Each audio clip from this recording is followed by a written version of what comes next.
Got it. Yeah, cool. Do you want to jump in? Oh, yeah, yeah, yeah. Cool, awesome. Let me just do this. What are your names? My name is Peter. My Peter? name is Daria. Diane? Kirill, CEO of startup Fiberpipe. So we present Skoltech Institute of Technology Okay. and spin-off startup Fiberpipe, which solves the problem of automation of monitoring pipelines in Arctic. Sorry, So- what's the last word did you say? Synarctic. Pipelines in Arctic. Arctic. Yeah. In Arctic. So pipelines are based on pillars in Arctic. And You're getting really technical with pipe. I know a lot about a lot of different things. I don't know much about pipelines, so yeah, I'm very just interested. to have a feeling. I'm what- very what- interested. Yeah. So What are curious yeah, there? So this is awesome. pillars of pipelines are based on permafrost soils, and because of global warming, Yeah. permafrost soils melt, Yeah. and because of it, pillars of pipelines are moving up and down, and Sure, makes it leads sense. to increased strain Got on it. a pipe. Just like a road or a Yeah. highway, right? Cold weather will make it contract and expand. Yeah. Okay, makes And sense. it causes rupture of pipeline with a spillage of oil and gas products, Makes sense. and leads to finally to ecological disasters Makes sense. with economical damage up to 1 billion rubles a year. Now, generally, like roads, I guess you can manufacture as good as you can, but you still have to do some maintenance because then the highway, if they contract, they will have some splits. And so with pipelines, I guess traditionally as well, how do they clean it out? How do they make it not crack or repair a crack? What do they do? They have compensation sections, and because of it, they just take the One increased section. strain. Okay. Yeah, like Yeah. Yeah. like in that form. Yeah. Yeah. Yeah. Okay. Sections in order to compensate the strain I see. along the pipe. Got it. Okay. Got it. Yeah, and they do manual monitoring of these pipelines, I see. like people in Arctic using helicopters and special machines go to these pipelines, and with almost scale, with scale, Sure. they measure the Yeah. height Okay, of got it. these pillars of Got it. pipeline. Right. And Then this is they yeah. put this data to Excel. Then this Excel file go to the special program Sure. for processing of strain Sure. of And real pipeline. you're thinking of using basically AI and computer vision to figure No. out. Oh, okay. No. All right. Because I've heard of it for wind turbines. No, we want to implement a special automized monitoring system based on fiber optic sensors got it. and special device interrogator which serves the sensors. Okay, got So it. it's like a chain of sensors that are placed on the pipeline in Got it. different places, Got it. and this special device interrogator sends a signal to the sensors and sense. then receives the signal back. Makes sense. back And to forward. say that things are splitting, we need to, So or based it's okay. on the difference in the like output and input signal, Yeah. we understand what's going on with the pipe. Okay, got it it. is the core technology of our startup interrogator, because it's based on photonic integrated circuits on a chip, Right, and it uses machine learning algorithms for data processing. right. We are almost first in the world who did it. Okay. And so the main Yeah. question, like we have already started sales of Yeah. this interrogator, but we still on the way for sales of the whole complex. Right. Because it's gonna be sale for a giant Yeah, company totally. from oil and gas Yeah. segment. It's actually very cool, though. Would you give an advice in B2B sales? Well, How do you well. work? First of all, congrats. You find a niche. I don't know. Are any of you guys from the oil and gas industry? No, photonics.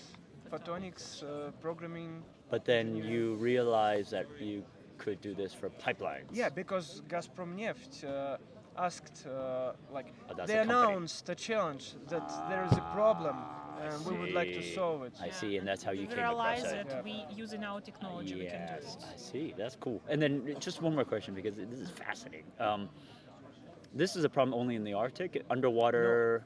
No, not on the Also water. in sense, in Middle East, there Okay, is the got same it. problem. Got it. Like Anytime there's a big yeah, temperature change. No, the temperature change, unstable soils. Ah, okay, got it. So it can happen anywhere, basically. Sand, So- underwater.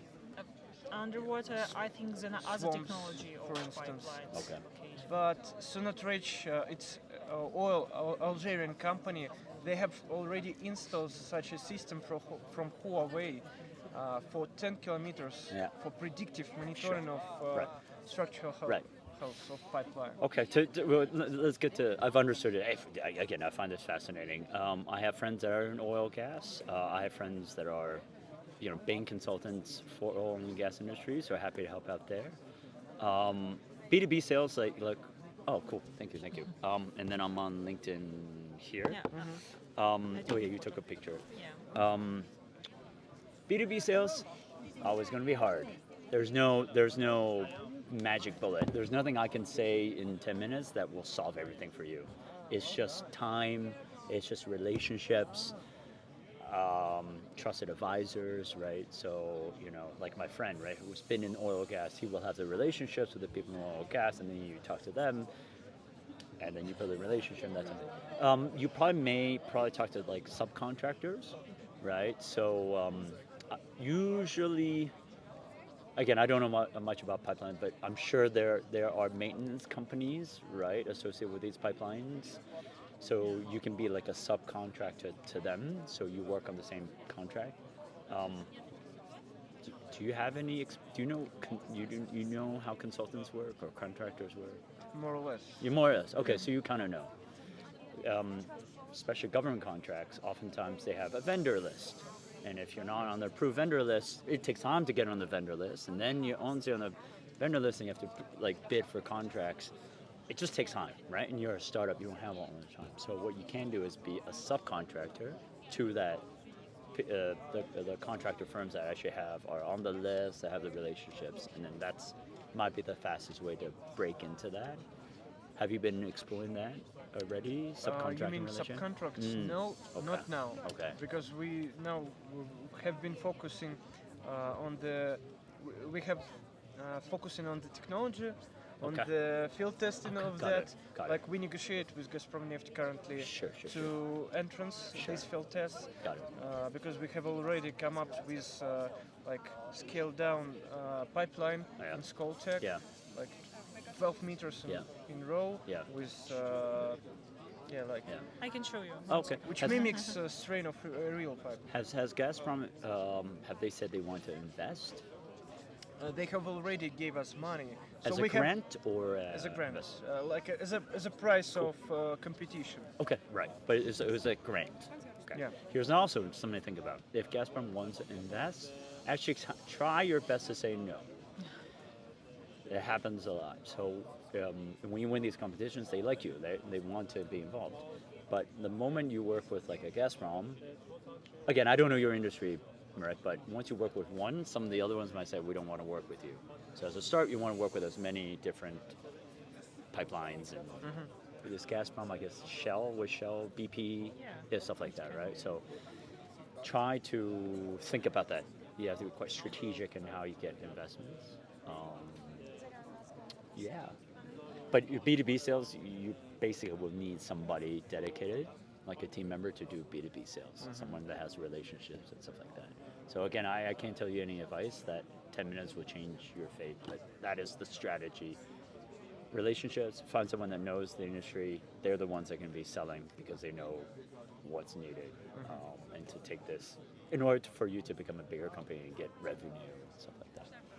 Okay, the second question: do you have some contacts? You said that you have a Yeah, friend who work in oil and gas Yeah, I industry. love to help out. I think I love hearing new ideas. I've never heard of this. I was thinking, I have worked with a startup that did wind turbines using computer vision with drones to come up and see and scan if there are cracks, right? Which I thought was kind of cool.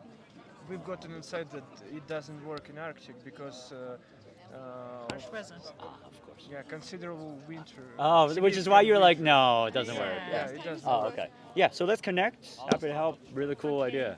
Thank you. Yeah, awesome. So Let's go keep for in it. touch. Yeah, keep in touch. Yeah, let me know.